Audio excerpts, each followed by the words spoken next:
This is a special presentation of Squawk Box, keeping America competitive at the National Energy Summit. It does look at and recognize the linkage between our energy policy, sustainability or climate policy, and the need to retain global competitiveness for U.S. manufacturing industry.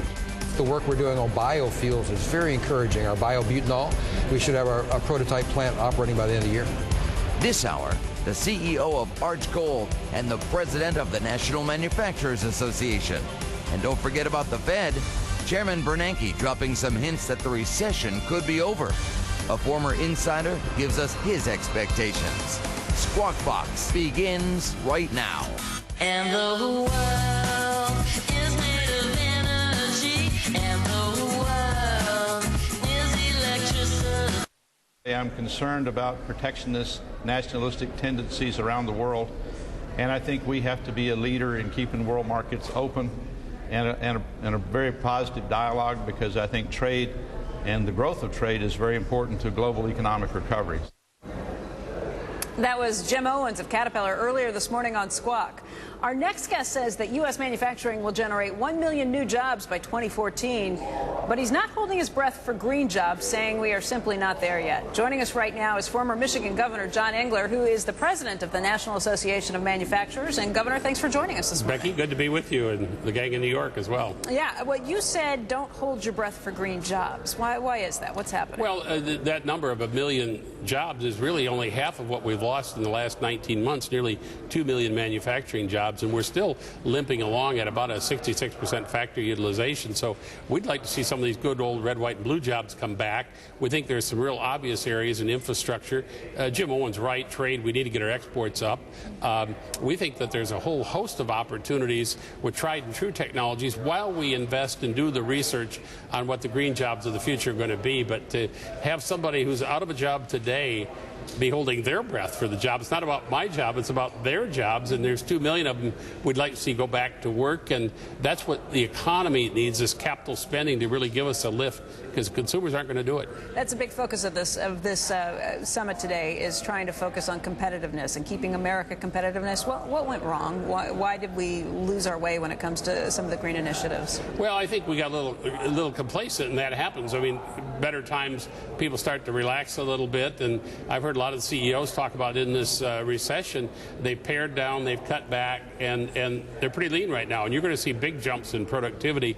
In fact, I think you're going to see, as the economy, and I think it's a very, very slow recovery, but as it comes back, I think you're going to see a lot of increased production without very many hires, and I think that ought to be the risk. One of the things we've said to the administration is you really need to have a growth strategy, and I don't think there is a growth strategy in America today, and that's what we need. In this conference, and we talk about green jobs, nuclear power plants are green jobs. Let's get some of those barriers torn down. Energy efficiency is something that the manufacturing sector has been leading the way on. We've doubled output per BTU. We're a big reason that carbon emissions have been going down even without Kyoto, even without Waxman-Markey and all the regulation and the costs that comes with that. It makes good economic sense for companies to reduce emissions, to reduce their energy spend. What does the administration say when you say that you don't think they focused enough on jobs and finding the growth areas? What's the response to that? Well, there's too much of I think, a little bit of a congratulations that we didn't go into the abyss. Right. You know, you often hear, well, we avoided the worst. Well, okay, we avoided the worst. But what is the growth strategy? And in the stimulus package, for example, which the NAM took a big leap of faith, and we supported that early, but the impact, say, on infrastructure has been pretty negligible, because the fall off in local and state revenues for roads and bridges was so precipitous that the federal money really kind of got us back to about level. There was really no net significant gain there. Are you regretting the decision by NAM to go ahead and support the stimulus, or are you working behind the scenes now to try and change we it? think that we thought that the situation back in January was pretty dire. Something needed to be done, and there was a lot that the Congress loaded up in that bill that didn't need to be there. There were some things that we thought would help. And imagine if we hadn't replaced some of that local road money and that state road money, what the chaos would be. But you've got contractors around the country. I was talking to one of the senators last week, and he said, you know, some of our prominent road builders in this state are at risk. We need to get that going. So you shouldn't be delaying. At risk because there's not enough work, or there's not capital. Not enough risk, not enough work. There's no contract. There's no jobs, and we need to have. We shouldn't be putting off the transportation package for a couple of years. That's something we ought to be saying. Here's a 7-year bill. Here's how much we're going to ramp that up. We ought to be finishing our air traffic control system. That's a big capital project. We think the president's absolutely right on redoing the transmission lines, and there's a big energy savings there. That's a green job as well. So it depends how you label these things, but I think just a lot of capital expenditure in the country, and much of this actually has some revenue source attached to it. So it's not even if a company or a state were doing this, you'd bond for it and just do the investment now and enjoy the benefits while you paid it off over a number of years. And I think we have the capacity, and some of these assets would be really good investments for the nation. Okay, I believe Joe has a question back in studio. Joe? Yeah, Governor, I asked it earlier, and I think it's intriguing to try and figure out how someone like you that represents manufacturers, what do we do with things like tariffs and tires in China? And I mean, it keeps jobs here. Might be better to make a lot of tires here, but we've got a lot of companies, domestic companies, that China is so important. How do you walk the line? What should we do?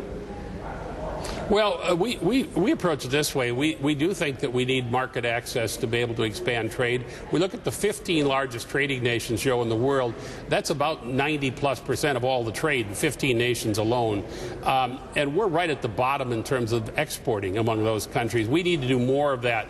We've got kind of a tax system that's stacked against this. Some of the president's tax talk on ending deferral, ending LIFO, those are unhelpful. We'd like to see the Doha round be successful, but at this point, Brazil, India, China, even to an extent, they're kind of, I would say, holding out, not offering much in the way of additional access.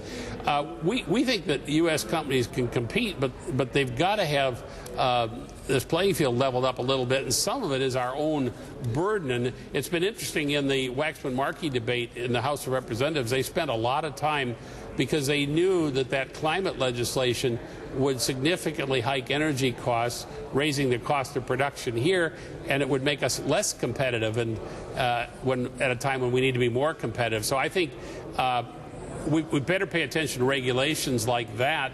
They're far more dramatic in terms of the potential impact on our ability to trade and export than even any of the trade negotiations. And then a final point, CAFTA, remember that big fight on that? Oh, Congress is all wrapped around that. CAFTA DR, we had $1 billion deficit in the Caribbean. Today it's a $6 billion surplus. That's just in a couple of years. How that has changed, that's a good thing. That's why Panama and Colombia, for example, where we have the votes in the Congress, ought to be submitted by the administration so that we can vote those in, and you can send U.S. bulldozers to the Panama Canal. Governor, we want to thank you very much for joining us today, and it's great seeing you here, and we'd love to have you back in studio with us again soon. Thank you. Love to be up there. Again. If we get some better Beatles music. Yeah, Jody has a complaint. The governor wants real Beatles music. I said that Yoko was the Beatles through marriage. Is that not... no? Well, isn't she responsible for the breakup? But we thought long and winding road, maybe, to deal with energy might be the right backdrop. Exactly. She might be responsible for the breakup of the Animal Orchestra now as well, unfortunately. We hope not. Anyway, thank you, Governor, and thanks, Becky, for playing along. Let's take a quick look at the shares of Xilinx this morning. This could conceivably set a new high, a new 52-week high. It's got to get to 24.28. Looks like it already has. That's after the company raised its revenue